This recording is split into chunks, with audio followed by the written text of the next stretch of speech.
Two-wire control, also known as low voltage release. In the electrical world, when we're using relays and using them to control motors, we always have two choices. So here is one choice, low voltage release, two-wire control, and you'll notice that I have a standard switch in the control circuit.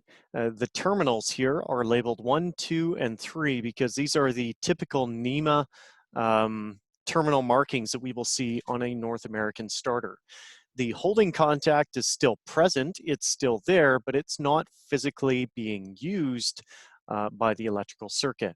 So let's close the switch and see what happens. All right, the coil energizes, contacts close, and in this case, I'm using a saw blade because it's more entertaining. The saw blade turns on, and if I wanted to turn off the saw blade, well, pretty simple. I would have to raise the switch, and in opening the switch, it de-energizes the coil. And remember, the whole purpose of the coil is simply to close or open contact. So the saw blade turns off.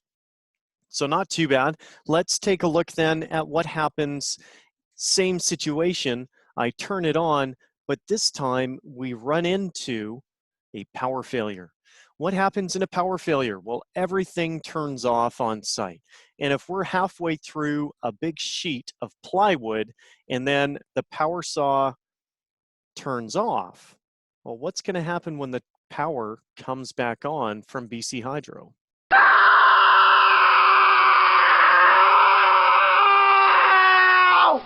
Oh, man, that's horrible. So, I mean, really, that could be a dangerous situation, right? We wouldn't want that. And so what we'll find is that the code book will actually identify different areas where we are not permitted to use two-wire control, because that would be an uncontrolled startup, wouldn't it? And that wouldn't be very good.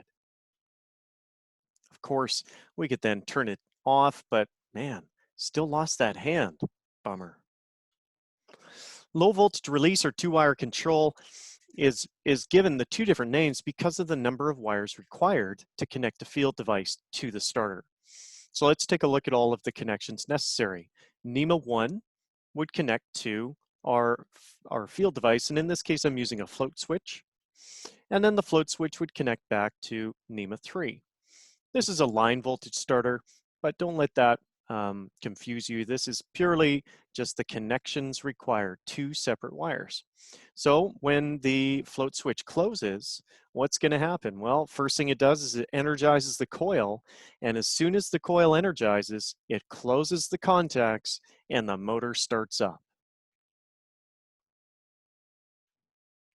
That brings us to the end of our presentation on low voltage release.